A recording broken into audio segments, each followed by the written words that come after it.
Hi everyone, it's Peter Boland welcoming you to another in our series of inquiries into the Upanishads, India's profound repository of Vedic knowledge, self-inquiry, life-shaping wisdom. I'm excited about today's installation because we're going to one of the most potent, one of the shortest, but one of the most potent Upanishads, the Isha Upanishad. Of the Isha Upanishad, the great Mahatma Gandhi wrote, if all the Upanishads and all the other scriptures happened all of a sudden to be reduced to ashes, and if only the first verse in the Isha Upanishad were left in the memory of the Hindus, Hinduism would live forever. This was often cited as Gandhi's favorite Upanishad. And when he was asked by a reporter once to sum up his philosophy in 3 words, he famously just said, renounce and enjoy. And he later explained that was his 3-word summary of the Isha Upanishad. Let's see how he managed that, how he managed to distill this very brief, it's just 3 pages here, 1, 2, 3, that's it. I'm going to read the whole thing, and let's pause and go into it a little more deeply and see what we discover as, with fresh eyes and fresh minds on this fresh morning, to see what reveals itself welling up from within each of us as we hear these ancient inquiries. So the Isha Upanishad. The Lord is enshrined in the hearts of all. The Lord is the supreme reality. Rejoice in him through renunciation. Covet nothing. All belongs to the Lord. So there's the first verse that Gandhi was just referring to. You hear the word Lord there, and some students of Vedanta are maybe initially thrown a bit by the reference to a deity. Is this bhakti yoga? Are we somewhere in the Bhagavad Gita? Are we talking about gods? Well, yes, we are, but in the playful, and I think this Upanishad is going to answer this question better than my stumbling comments are here. I think what we're going to discover is that it's not either or, devotion or agnostic, atheistic meditation. It's not one or the other, it's both and. And so I love how this scripture, like many of the Upanishads, just sort of playfully slip into theistic sounding language and start talking about God suddenly. So what? That is a mindset, a perspective that is powerfully effective for many, many people. So we're not going to throw it out, but we're going to use it in a way that maybe is a little surprising to people who are steeped only in a theistic or devotional orientation, who think of nothing but God or the gods. So the Lord let me start again. The Lord is enshrined in the hearts of all. That's your first clue, right? Whatever we're calling the Lord is actually an inner reality. The Lord is the supreme reality. Rejoice in him through renunciation. Covet nothing, all belongs to the Lord. And keep in mind that renunciation here has a specific meaning. I know for students of Hinduism, we might think of the word renunciant to refer to those people who, abandon their families, change their name, have no job. They just go live in the woods or sit on the banks of a river and stop bathing. That's not necessarily what we mean by renunciation. That's a sort of sensationalist understanding of renunciation. What renunciation really means is letting go of my kind of default self-obsession, my constant thinking about I, me, and mine, my constant clinging to my own thoughts and opinions and aversions and cravings. And renunciation means letting go of all that. Still showing up for work, still paying my taxes, still feeding my dog, taking care of business, but having constant awareness of the changeless, abiding divinity within that I really am. the I am, as we call it in the Judeo-Christian tradition, the self, as we call it here in Hinduism. So, on to verse 2. Thus, working, may you live 100 years. Thus alone will you work in real freedom. So right out of the gate, there's some advice about orienting yourself rightly with the divinity that you are, with the divinity within, and then go about your business, and you'll be healthy, you'll be whole, your appetites will be moderate, you'll live in right relationship with others and with yourself, and even your ego will be fine. It'll be one of the tools in the kit that you need. You know, it's kind of like your left hand. I need my left hand to play guitar, to hold a plate of food, to do a lot of things. But I don't let it run my life. And in the same way, I need my ego, you know, to help me through struggles, to keep me focused on taking care of what I need to take care of in this world, even to be ambitious and to try to create and to build and to heal and to correct things and to stay engaged. You know, there's a lot of Peter Boland and all of that. That's fine. I'm going to wield or utilize my ego like any other tool in the box, but I'm not going to let it run my life. It's not going to be in charge anymore. And that's the portrait we start to get right away in the first, second, and third verse of the Isha Upanishad. Verse 3, those who deny the Atman, and I'm going to say Atman every time I see the word self with capital S. In English translation of this ancient Sanskrit, Atman is always rendered as self. It's throughout the English renderings, whether you're reading Nisargadatta Maharaj or Ramana Maharshi or contemporary teachers or these classic scriptures, self, self, self, self, self, everywhere you look. And it's capital S, and it doesn't mean the individual ego. It means Brahmanatman. It means the presence of the ground of being within me. It's that touch point between eternity and temporality that we are. So the self, and when I see self in here, I'm going to say Atman, the universal consciousness that wells up through all of us as us. So again, those who deny the Atman are born again. Now, in evangelical Christianity, born again is a good thing. It's the goal, right? To metanoia, you know, to have a new mind, a new way of thinking and being and seeing and acting. But here, born again means staying stuck in samsara, staying stuck in the cycle, the wheel of birth and death and rebirth. Those who deny the Atman are born again, blind to the Atman, enveloped in darkness, utterly devoid of love for the Lord. The Atman is one. Ever still, the Atman is swifter than thought, swifter than the senses.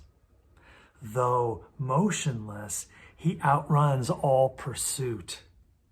Without the Atman, never could life exist. We're talking about something very mysterious here that is absolute stillness, yet already ahead of everything else that's trying to move.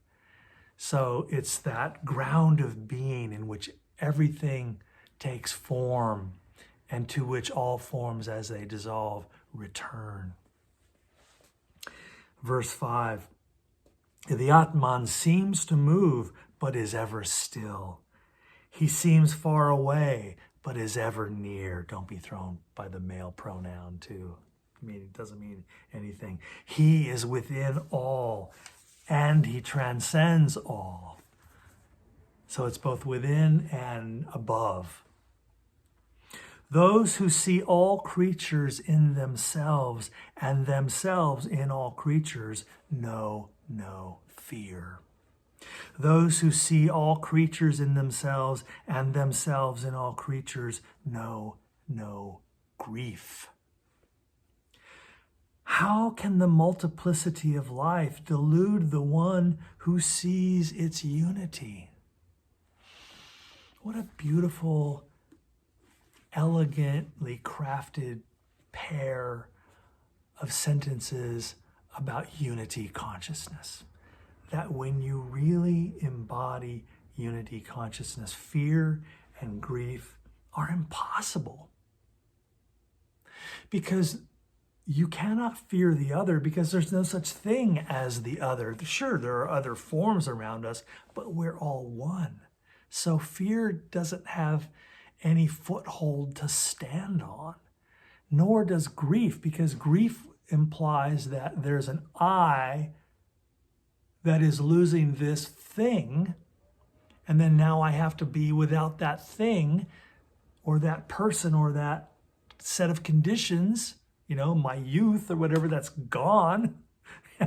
and so I experience grief. But when you embody the consciousness of oneness, grief also does not really have a foothold to stand on. It's beautiful. Verse 8, the Atman is everywhere. Bright is the Atman, indivisible, untouched by sin, wise, immanent, and transcendent. He it is who holds the cosmos together. You see some paradoxes here, both immanent and transcendent, both within and without. It's that being which binds everything together, hence the unity of all matter, all consciousness, all forms, including you and I. This next set of passages are sometimes referred to as the most difficult in the Isha Upanishad. I think you'll find them quite clear. Don't be afraid. Remember, we just got rid of fear a second ago. Verses 9 through 11. In dark night live those for whom the world without alone is real. In night darker still, for whom the world within alone is real. Did you follow that? So people who think that the outer world, the world outside of me, right? The world of nama rupa, names and forms, the perceptual field, all of these so-called objects in three-dimensional space around me, those who think that that is all that's real, materialism, the philosophy of materialism, they live in darkness. In dark night live those for whom the world without alone is real. But in night darker still, for whom the world within alone is real. So now let's flip it around. The people who think, the outer world is fake, it's all Maya, man. It's all illusion. Nothing's real. Only the inner world is real. Let's just sit around and meditate all the time. Well, you just got thrown under the bus, y'all. Whoever wrote this just told you, you guys are more lost than the materialists are. So that's a mistake, and this is a mistake. Let's see if there's a solution here. Well, for some further problems, he says, the first, the materialist outward turn perspective, the first leads to a life of action. The second, the inwardly, only the inner world is real. That leads to a life of meditation. But, here's the solution, but those who combine action with meditation cross the sea of death through action and enter into immortality through the practice of meditation. So have we heard from the wise. There's that amazing both and again. To somehow, and I just think, and maybe you've seen my series on the Bhagavad Gita, I just think the Bhagavad Gita is so profound on this, and I think deeply indebted to earlier scriptures like this one, the Isha Upanishad, in this sense that the mystery of life is to be both simultaneously rooted in the changeless eternal that we are and fully present in the field of action, doing our dharma, doing our duty. And it's both and that's the paradox of the mystery of existence, being both still and active at the same time, being both within and without at the same time. Check out this next passage. A similar false duality is set up, and then an integration, so kind of a thesis, antithesis, synthesis. Watch what it does here in verses 12 through 14. Same format. In dark night live those for whom the Lord is transcendent only. In night darker still, for whom he is immanent only. Transcendent means above and outside. Immanent means within. So in dark night live those who think God is some being in the sky, apart from here, outside of here. And in night darker still are people who think, no, man, God is just, it's just within. There's no God in the sky. So that duality is dispensed with rather handily here. But those for whom he is transcendent and immanent cross the sea of death with the immanent and enter into immortality with the transcendent. So have we heard from the wise. There it is again. That false duality of God only exists up here, or no, God only exists in here. And the Isha Upanishad comes in and slaps you and corrects you and says, no, don't be in either of those dark nights. Come into the light of the realization that what you and I call Lord, what you and I call God, call it by whatever name you like, is both above and within. As above, so below. Verse 15. The face of truth is hidden by your orb of gold, O sun. May you remove your orb so that I, who adore the true, may see the glory of truth. O nourishing sun, solitary traveler, controller, source of life for all creatures, spread your light and subdue your dazzling splendor so that I may see your blessed Atman. Even that very Atman am I. Little poetry there, using the image of the sun as ultimacy, as ultimate reality, as Brahman, who is also Atman, who is also the universal consciousness welling up as you and I. On to verse 17. May my life merge in the immortal when my body is reduced to ashes. O mind, meditate on the eternal Brahman. Remember the deeds of the past. Remember, O mind, remember. O God of fire, lead us by the good path to eternal joy. You know all our deeds. Deliver us from evil, we who bow and pray again and again. And then, like so many of the Upanishads, it ends with this songful prayer. Om Shanti, Shanti, Shanti. And in English, Om, peace, peace, peace. Look at how it ends as it began on a somewhat devotional note. All that stuff about, oh God, deliver us from evil. Sounds sort of biblical, like something from the Psalms. That's the either or, both and resolution of the Isha Upanishad. And now we can see why Gandhi could reduce the Isha Upanishad down to 3 words: renounce and enjoy. Let go of your slavish attachments to your own illusions of self-importance, your own lengthy list of opinions and preferences and aversions and fears, and your own philosophical, doctrinal, metaphysical opinions. God is only above. God is only within. There is no God. There is a God. All that stuff has to go. and we come into the simplicity of the realized awareness that we are that. Go ahead and talk about it as an external deity. Go ahead and talk about it as an internal realization and a lived reality where we have our being, as Paul said in the Acts of the Apostles. God is that reality in which we have our being. God is where we move and breathe and have our being, Paul said. So right there in the Christian doctrine even, we have a kind of Vedanta portrait that aligns beautifully with the Isha Upanishad. Not that one tradition needs the other to confirm it. They're all self-confirming.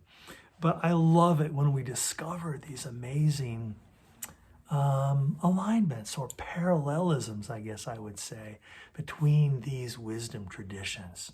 So I hope today's journey into the Isha Upanishad has encouraged you to go and get your own copy. I'll put a link in the comments here where you can easily order this book in the Eknath Easwaran translation. Beautiful, readable, and I think some of the most important philosophical writings ever put down on paper.